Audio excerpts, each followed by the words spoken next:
Alrighty, we are back, my friends. All prophecy fulfilled. Lesson number 26 of my series, Gentiles, Christianity's best kept secret. Let's keep this on the down low, okay?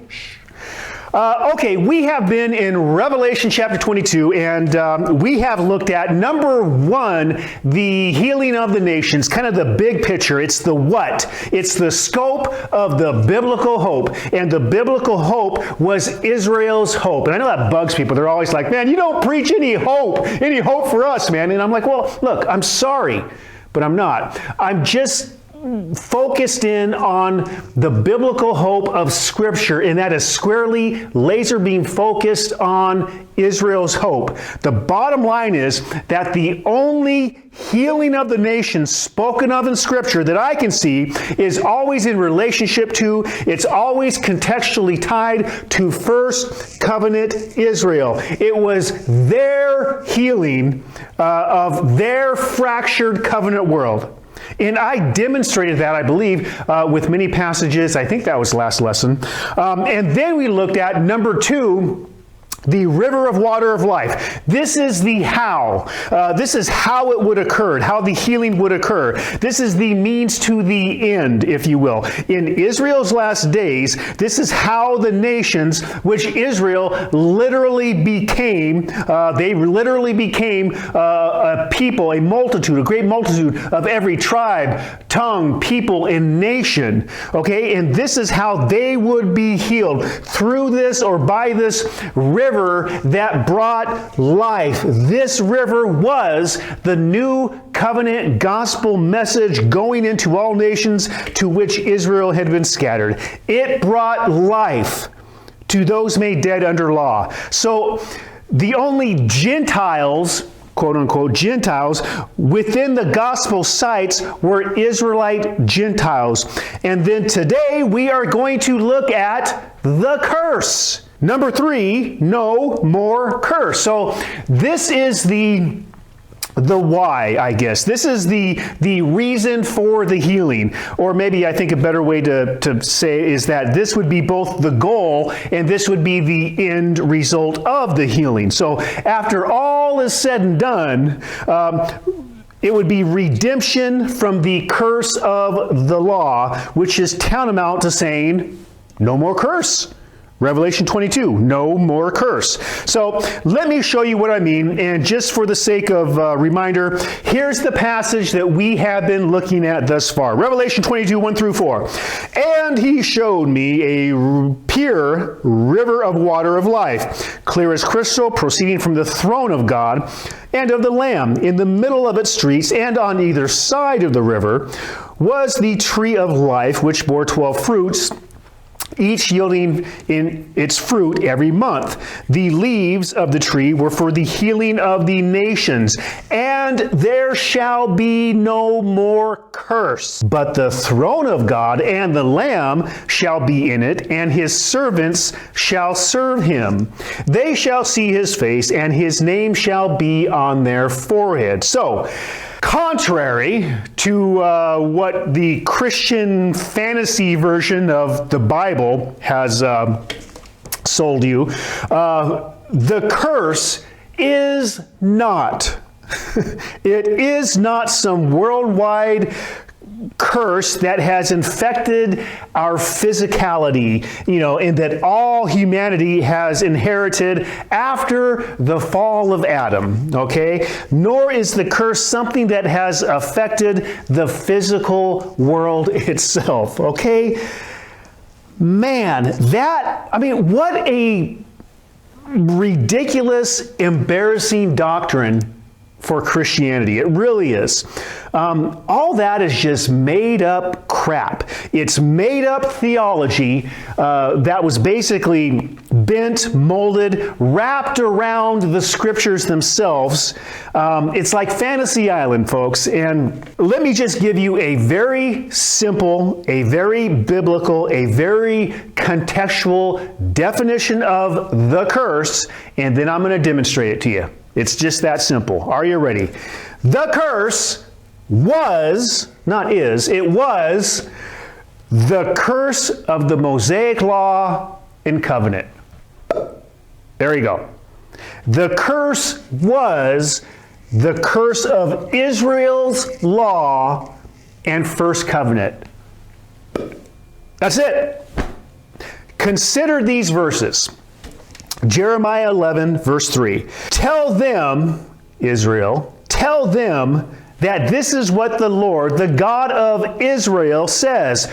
Cursed is the one who does not obey the terms of the covenant. Now, notice right off the bat, we see the curse is directly tied to and it's contingent on or upon disobedience to covenant. One will bring the other. Daniel 9, verse 11.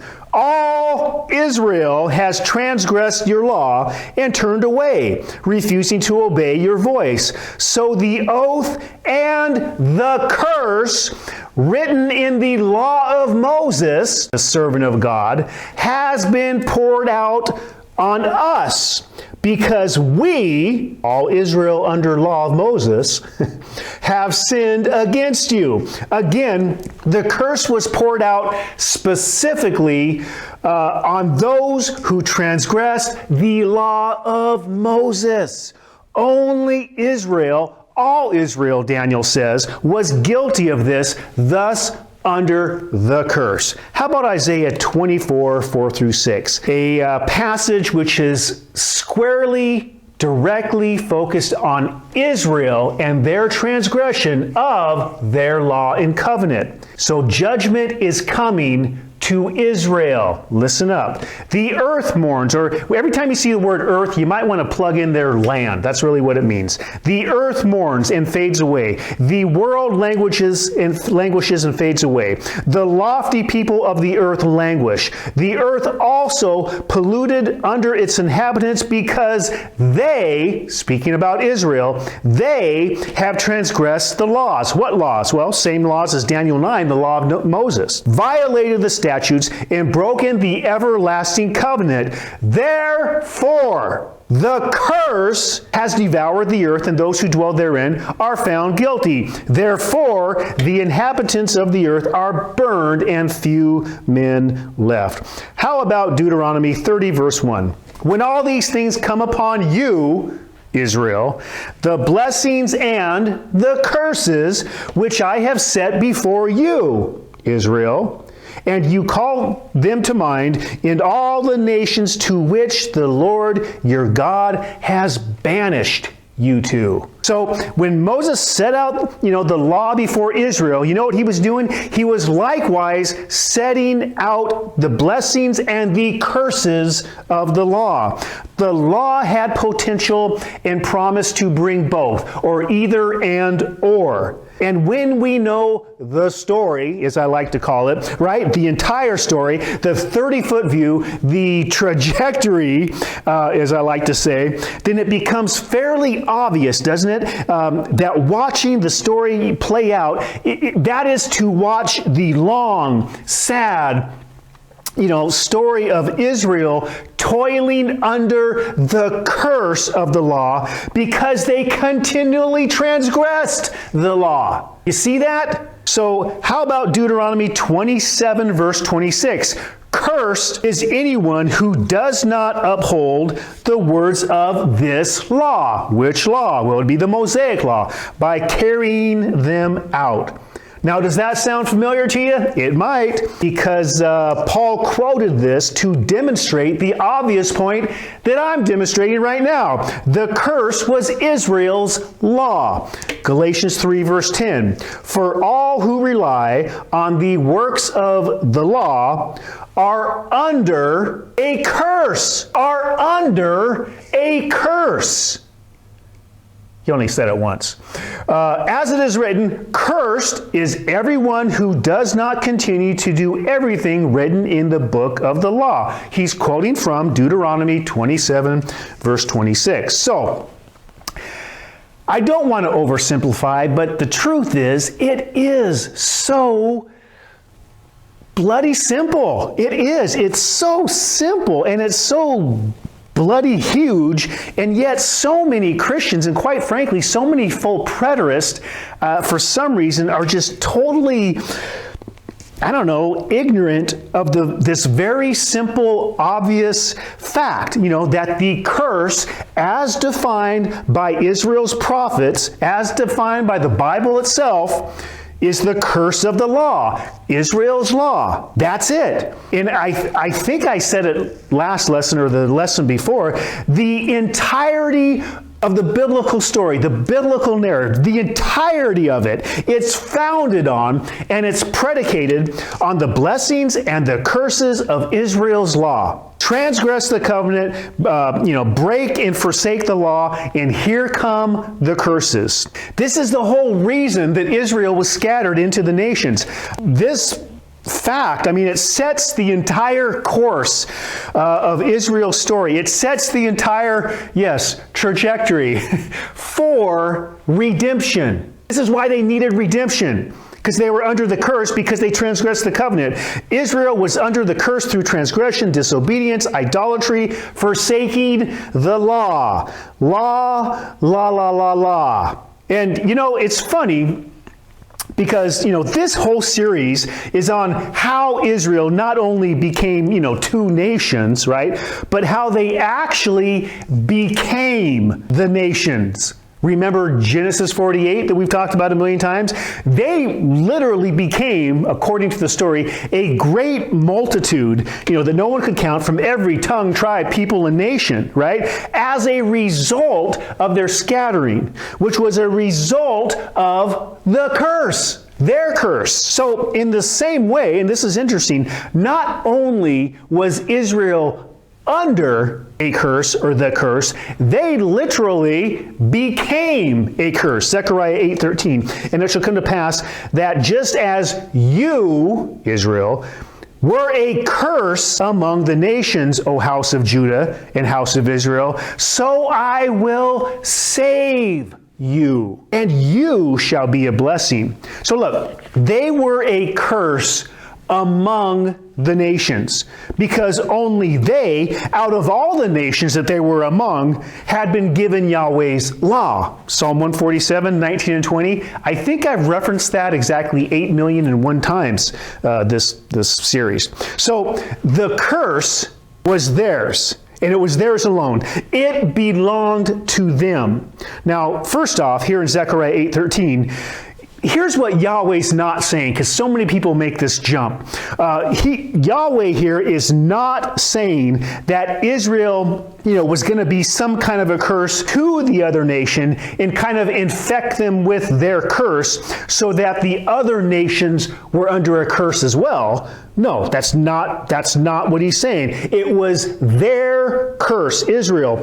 Israel was alone, and they were unique in that, but they were among the nations. They were a curse among the nations. Secondly, look, it's not saying that he's going to be a blessing, and the result of that is that he's going to save all the nations. People make that jump here. No. He's not going to save all the nations they were among. It specifically says he would save or deliver Israel. That's it. In fact, you know what? He couldn't save these other nations if he wanted to, because they weren't under his law and covenant. It wasn't their curse. Those nations didn't need saving. They didn't need redemption from a curse in a covenant of death that they were never under or subjected to. He said he was going to save them, house of Israel, house of Judah. But they, Israel, they would remain under, and they would be a curse. They would be a cursed nation as long as that transgression continued among the nations, as long as that covenant stood. And this idea, I think, this is found elsewhere. If we open our eyes to it, we look around, we'll see it. Jeremiah 29:18. I will pursue them with sword, famine, and plague. I will make them a horror to all the kingdoms of the earth, a curse, a desolation, and an object of scorn and reproach among all the nations to which I banish them to. Deuteronomy 28, which is a chapter laser beam focused on Israel's law, right? And the violation of it, bringing the curses of the law, says this, Deuteronomy 28, 36, 37, the Lord will bring you and the king you appoint to a nation neither you nor your fathers have known, and there you will worship other gods, gods of woods and stone. You will become an object of horror, scorn, and ridicule among all the nations to which the Lord will drive you.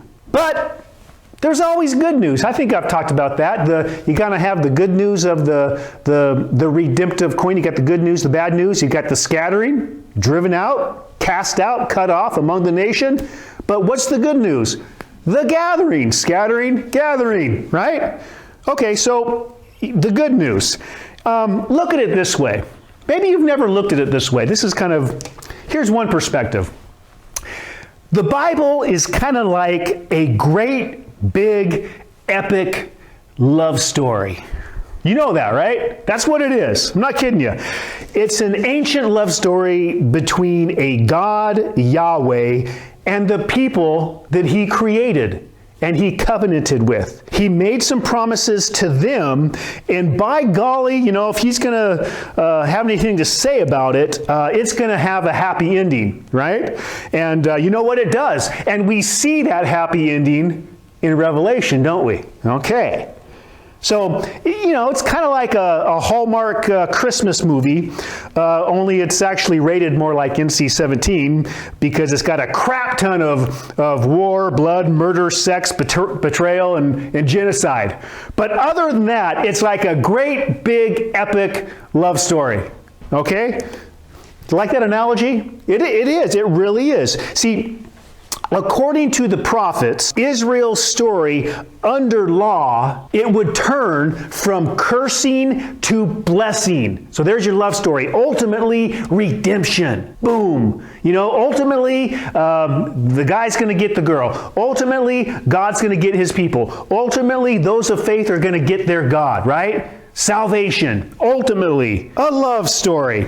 So it's going to go from cursing to blessing. It's going to go from brokenness to healing of the nations. So again, what are the two sides of Israel's redemptive coin? Curses and blessing. So their curse under law would eventually come to an end, and it would end in blessing. But they would be a blessing rather than a curse. Now, that doesn't mean that other nations were going to receive the blessing of redemption that was promised to Israel. It doesn't mean that. It doesn't say that. No. Only Israel was going to be redeemed. The blessing was theirs as well. So we ought not make that jump. Just as the curses were specific to Israel, so too the blessings. They would receive the blessing. And you know what?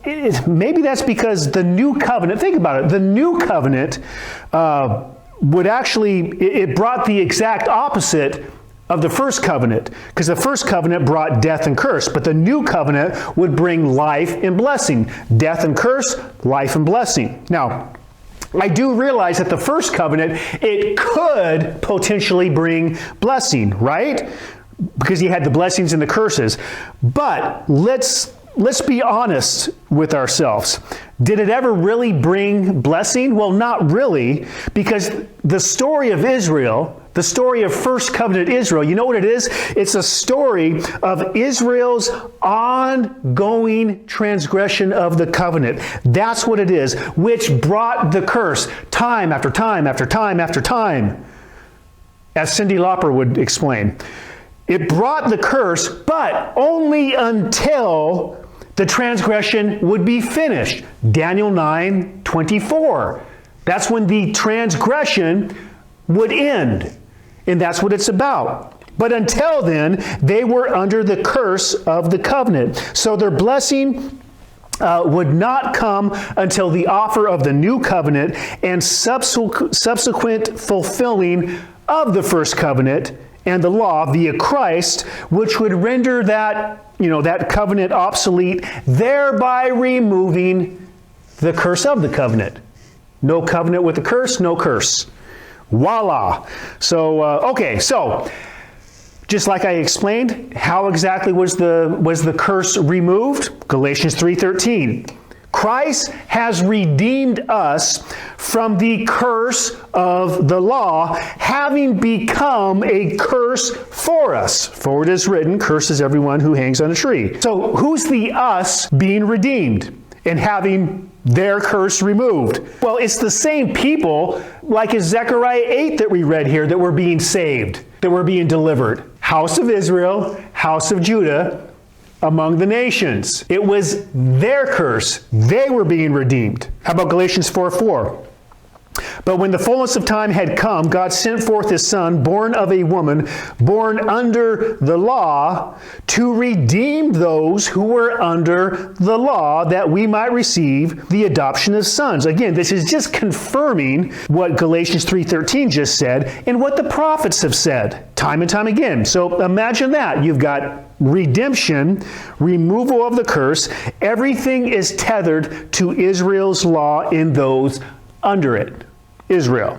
Hebrews 9:15, you're probably sick of hearing this, but what the heck?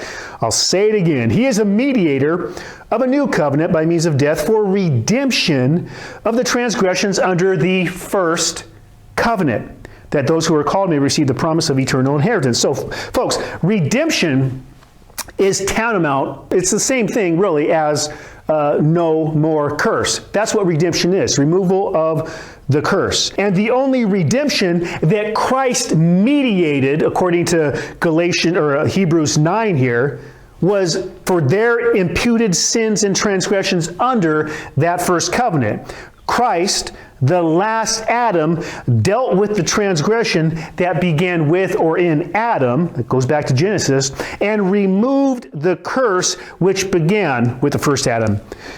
And right there, bam, I know what some of you are thinking. I know it. You're thinking, aha, gotcha, Ryan. You just admitted that the curse began with Adam. And Adam was way before Israel, right? In fact, Adam was, he was the first of humanity, predating Israel by thousands of years, so the curse couldn't have been related to Israel's law, at least not to begin with. Gotcha. Well, I've got about 3 or 4 pages of notes on this. But you know what? I'm going to stop right here. Imagine that, because I don't like making these things like an hour long. So I'm going to stop right here. I'm going to let you chew on what I've presented here today. And I think I will talk about this the next lesson. I'll take it back to Adam. And I know what you're thinking also. You're thinking, dude, you keep saying we're almost done with this series, and then you just kind of keep going. But trust me, we're getting close to the end, my friends. Okay, that's about all I got for you. So next lesson, we will deal with the curse, part 2, and we'll see where we're at that point. So, right on. Thanks for joining me. Take care, and adios. Atoms fall, and the curse that hurts us all will fade away. A new heaven and earth God will make on the dawning of that day.